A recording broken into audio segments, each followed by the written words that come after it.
The rain was relentless, hammering the streets of Maplewood, Ohio, like it was trying to drown the town's secrets. Ethan Carter sprinted through the downpour, his sneakers slapping puddles, his heart pounding louder than the storm. He wasn't running from the rain, was running toward him, toward a moment that could unravel everything he'd spent 18 years building. Ethan had always been the golden boy, quarterback, prom king, the kid everyone in Maplewood pinned their hopes on. His life was a straight-line college, football scholarship, maybe a wife and kids someday. But that line had started to blur 6 months ago when Lucas Rivera moved to town.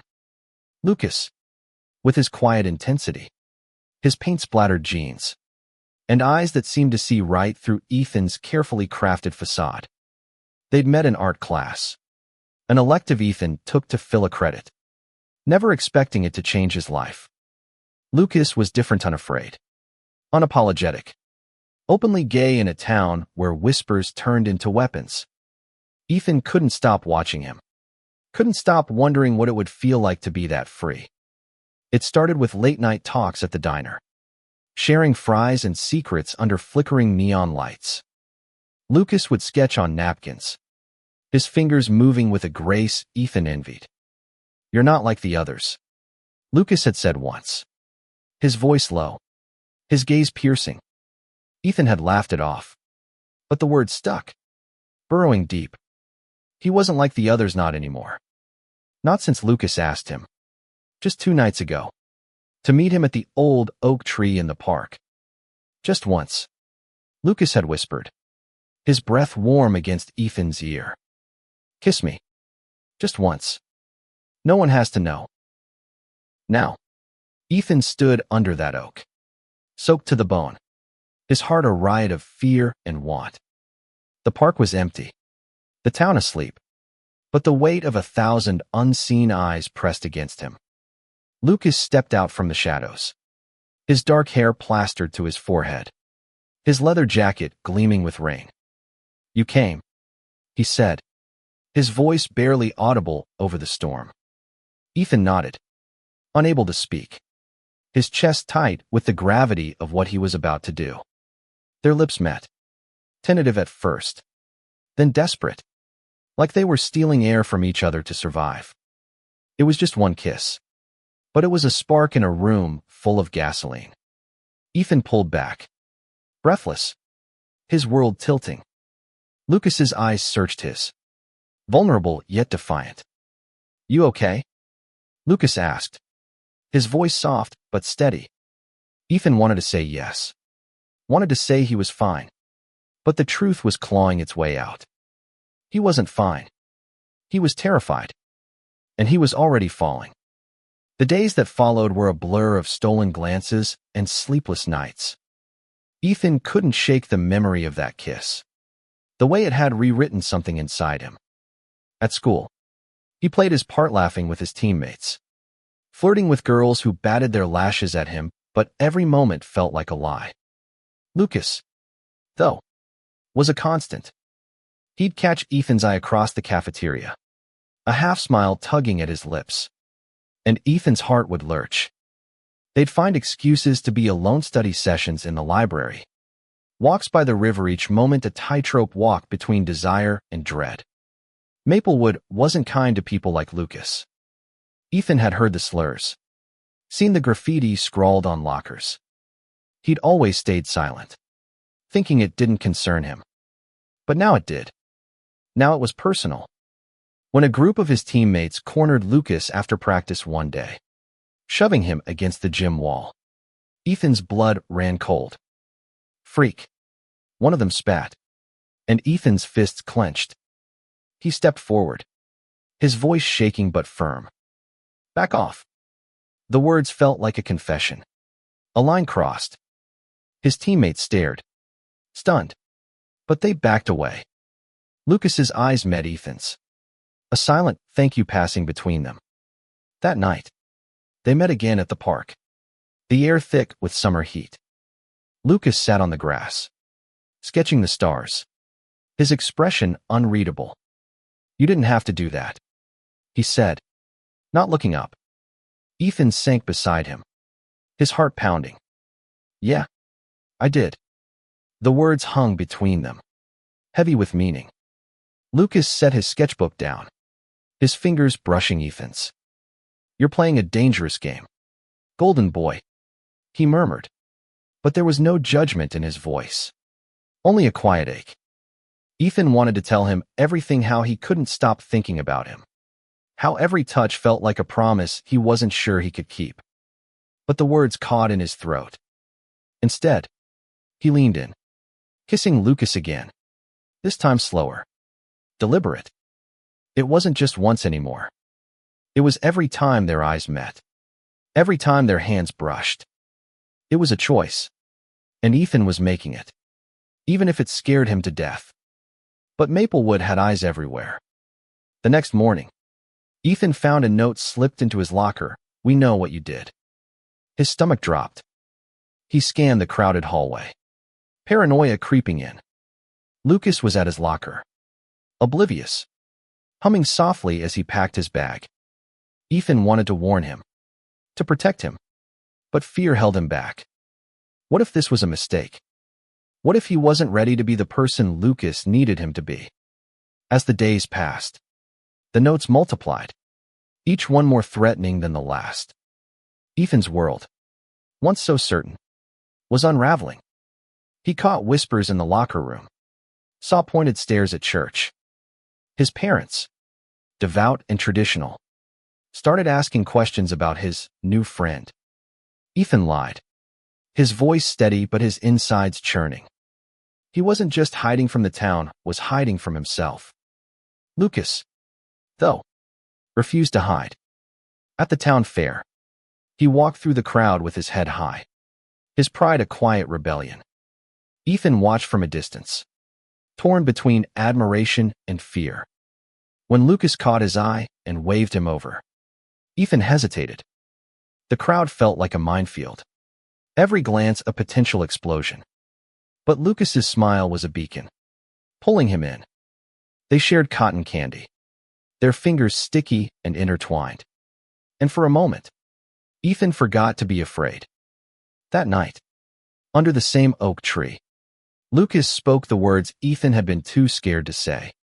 I'm falling for you, he said, his voice raw. And I know it's messy, but I don't care. Ethan's heart stopped. He wanted to say it back, wanted to promise forever. But the weight of Maplewood pressed down on him. Instead, he pulled Lucas close, letting the silence speak for him. But silence couldn't protect them.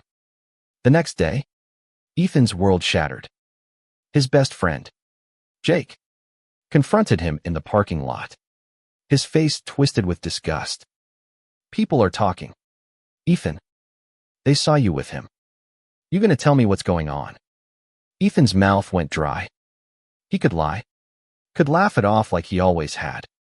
But Lucas's face flashed in his mind those eyes. That courage, and Ethan made a choice.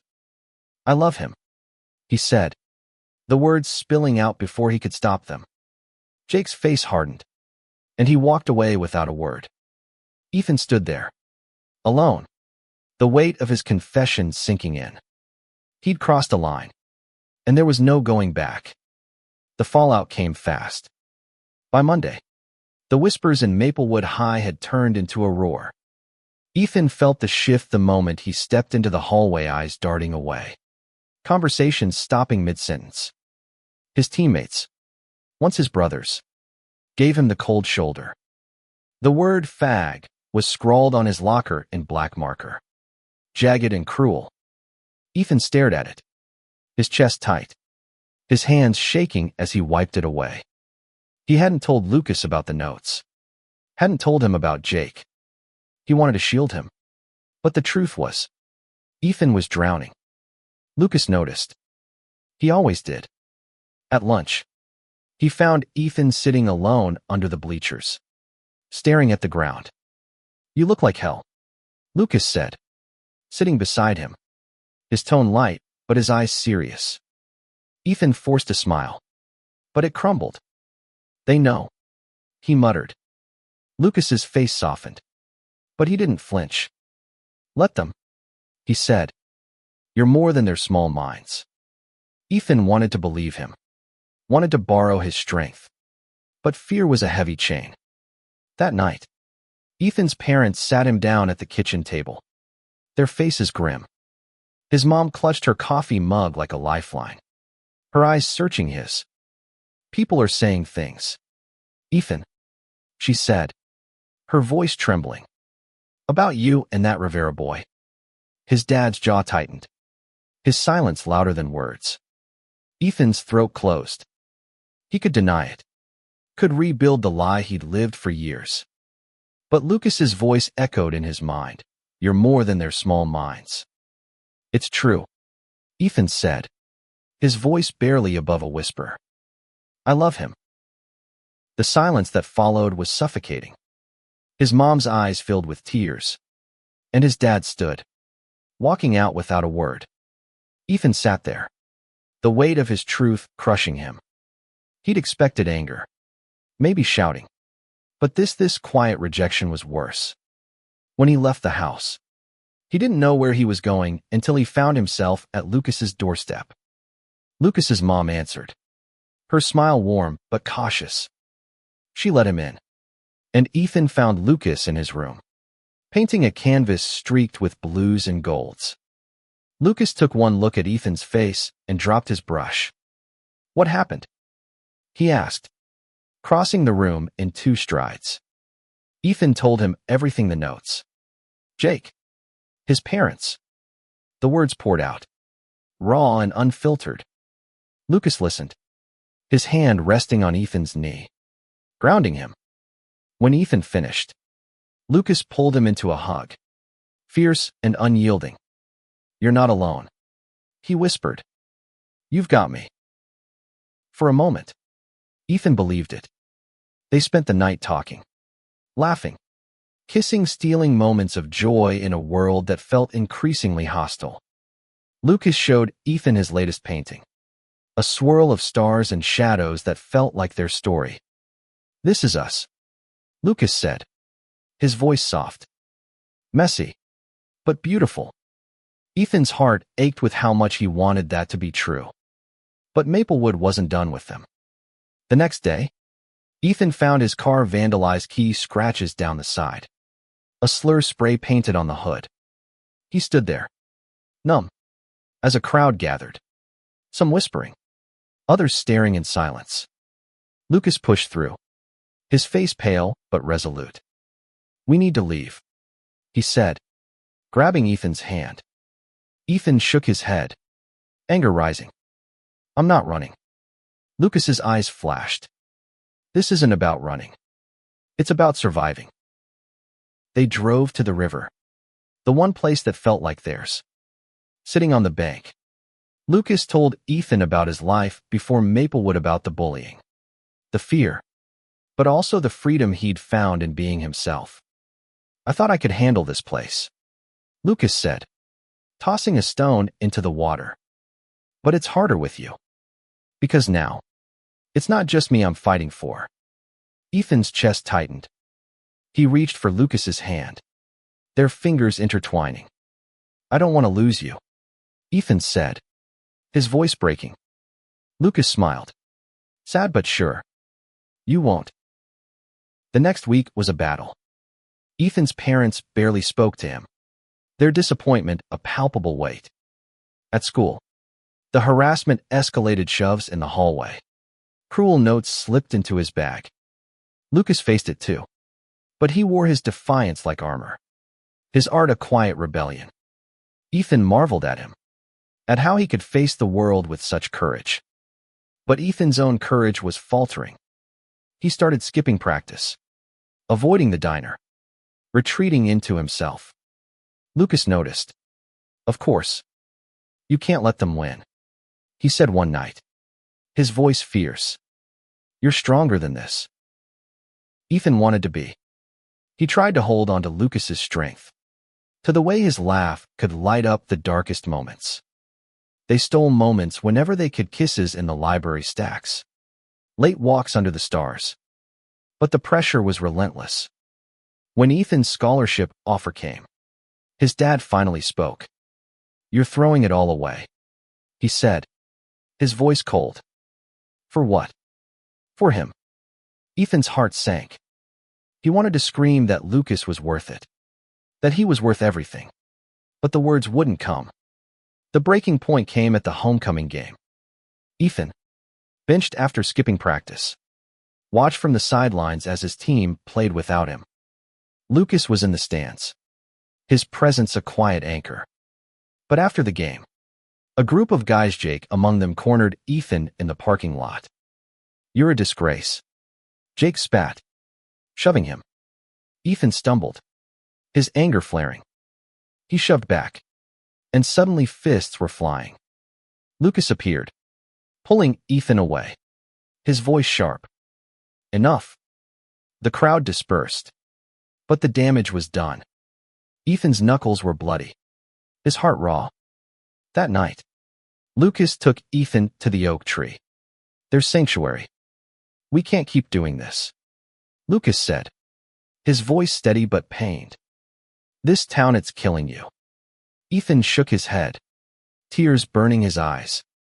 "I can't leave you." Lucas cupped his face, his touch gentle but firm. "Then we leave together. We start over. Somewhere we can be us." Ethan's heart raced. The idea was terrifying, exhilarating. Could he do it? Could he leave everything, his family, his future, for love? The idea of leaving Maplewood haunted Ethan.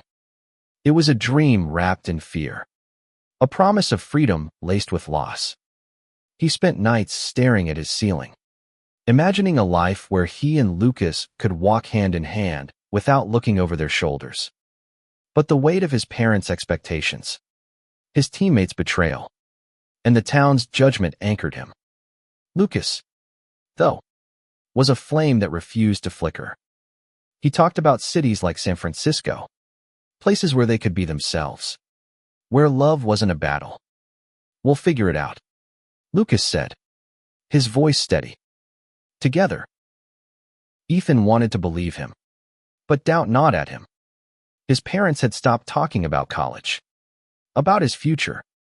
His mom's eyes were red from crying. His dad silenced a wall Ethan couldn't breach. At school, the harassment had become a constant hum, slurs whispered in hallways, glares that followed him like shadows. Lucas faced it too, but he never wavered. He painted. He laughed. He held Ethan's hand under the table at the diner. "They don't get to define us," Lucas said one night, his voice fierce. Ethan nodded, but inside, he was crumbling. The turning point came unexpectedly. Ethan's younger sister, Mia, only 14 but sharper than most, caught him sneaking out to meet Lucas.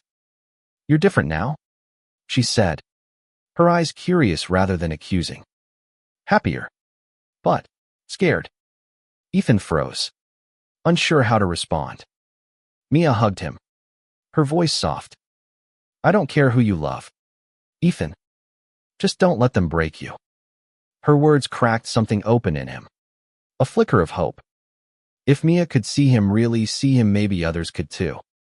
But Maplewood wasn't ready to see. At a town hall meeting, a petition circulated to protect family values, a thinly veiled attack on Lucas and anyone like him. Ethan's parents were there, their signatures on the list. Ethan sat in the back, his stomach churning, watching Lucas stand up to speak. "Love isn't a threat," Lucas said, his voice clear, unwavering. "Hate is." The room erupted, some clapping, others shouting.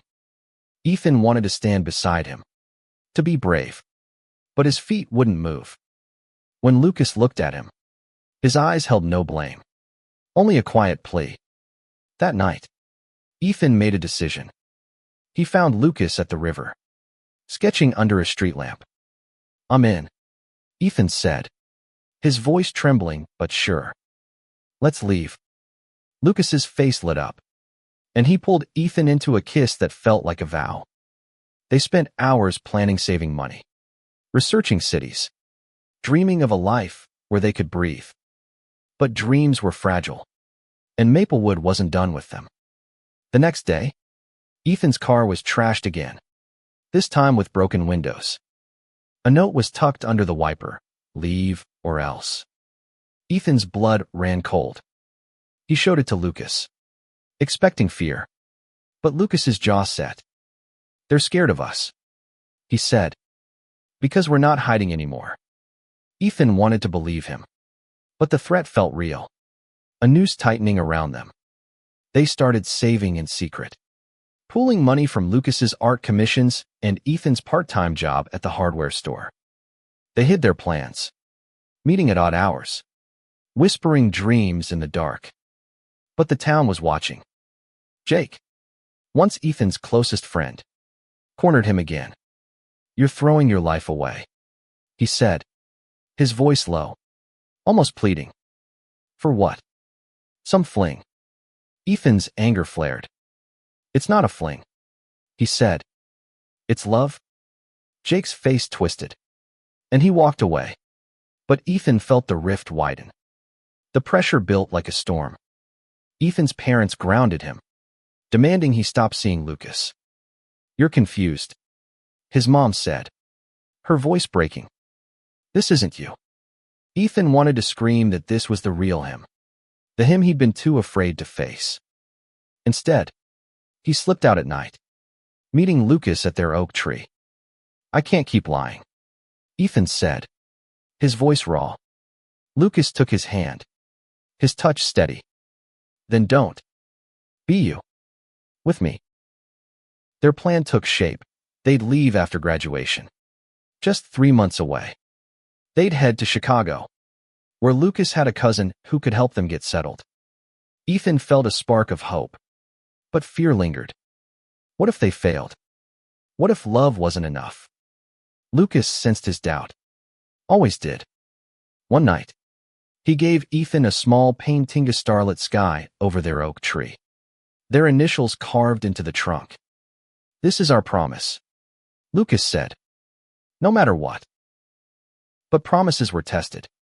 A week later, Lucas was jumped after school, his sketchbook torn, his face bruised. Ethan found him in the park, blood on his lip, but his eyes still fierce.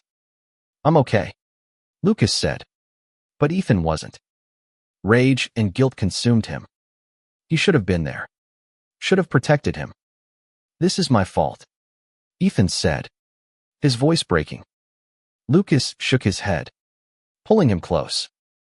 "It's their fault. Not yours. Not ours." Ethan's resolve hardened. He started standing up, calling out slurs in the hallway, walking with Lucas openly, daring the town to react. Some pushed back, but others softened. Mia told her friends, who told their friends, and a small ripple of support grew. A teacher, Ms. Harper, pulled Ethan aside one day. "You're brave," she said quietly. "Don't let them make you feel otherwise." Her words were a lifeline, a reminder that not everyone hated them. But the threats didn't stop. Another note appeared in Ethan's locker. "You'll regret this." He showed it to Lucas, who tore it up. "We're almost there," Lucas said, his voice fierce. "They can't stop us." Ethan nodded, but fear lingered. He loved Lucas, loved him with a ferocity that scared him. But Maplewood was a cage, and they were running out of time. Graduation was a month away, and the air in Maplewood crackled with tension. Ethan and Lucas had saved enough for bus tickets to Chicago. Their escape plan a fragile thread holding them together. They moved carefully, avoiding dark corners, sticking to crowded places. But the town's hostility was relentless. Ethan's parents had stopped speaking to him entirely, their silence a wound that wouldn't heal. Lucas's mom, though supportive, worried constantly, her eyes shadowed with fear for her son. One night, Ethan found a new note taped to his bedroom window. "You can't run from this." His heart pounded as he tore it down, the words searing into his mind. He didn't tell Lucas, didn't want to see the worry in his eyes. Instead, he focused on their plan, on the life they'd build together. Lucas was painting more, his work bolder, brighter, as if pouring their dreams onto canvas. "This is for us," he said, showing Ethan a piece of two silhouettes under a city skyline. Ethan's throat tightened. He wanted that future so badly it hurt. But the past wouldn't let go. At a school assembly, Jake took the stage, his voice booming through the gym. "Some people think they can change who we are," he said, his eyes locked on Ethan. The crowd murmured, and Ethan felt the air shift, a prelude to something ugly. Lucas squeezed his hand under the bleacher, a silent promise. When Jake stepped down, Ethan stood, his heart racing. "I'm not ashamed," he said, his voice carrying. "Love isn't something to hide." The gym fell silent. Then erupted some cheering, others jeering. Lucas's smile was a beacon, grounding him. The backlash was swift. That night, Ethan's car tires were slashed. A final warning. He and Lucas met at the oak tree, their sanctuary now a battleground. "We need to go now," Lucas said, his voice urgent. "Before it gets worse." Ethan nodded, fear and determination warring inside him. They packed light, just backpacks with clothes, Lucas's sketchbook, and the painting of their tree. Lucas's mom drove them to the bus station at dawn, her eyes wet but her voice steady. "Be safe," she whispered, hugging them both. The bus ride to Chicago was quiet, their hands clasped tight. Ethan watched the fields blur past, each mile a step away from Maplewood's chains. Lucas sketched in his book, his fingers steady despite everything.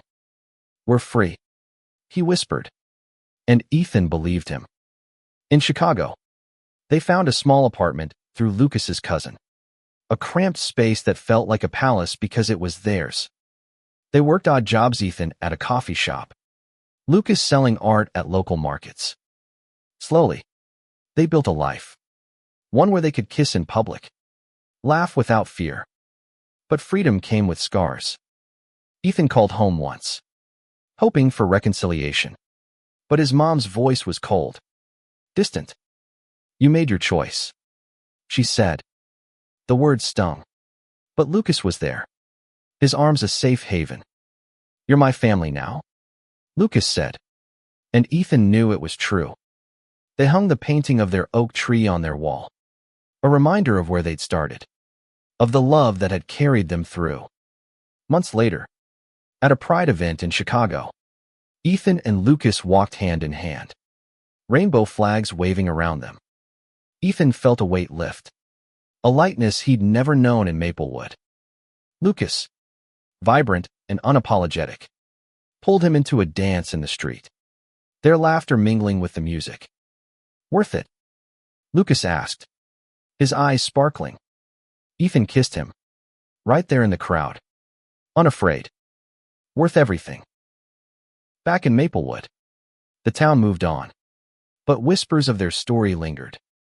Mia kept a photo of Ethan and Lucas on her desk, a quiet rebellion. MS. Harper started a support group at school, a safe space for others like them. Slowly, change crept in, sparked by two boys who dared to love. Ethan and Lucas never returned, but they carried their oak tree in their hearts, a symbol of a love that refused to break. Years later, Lucas's art gained recognition, his paintings telling stories of struggle and triumph. Ethan, now a teacher, worked with kids like them, helping them find their voices. They built a life not just for themselves, but for others. Proof that love could endure, could change the world. And every night, under their city stars, Ethan remembered that first kiss, the one that started it all, and knew he'd do it again, 1,000 times over. For Lucas,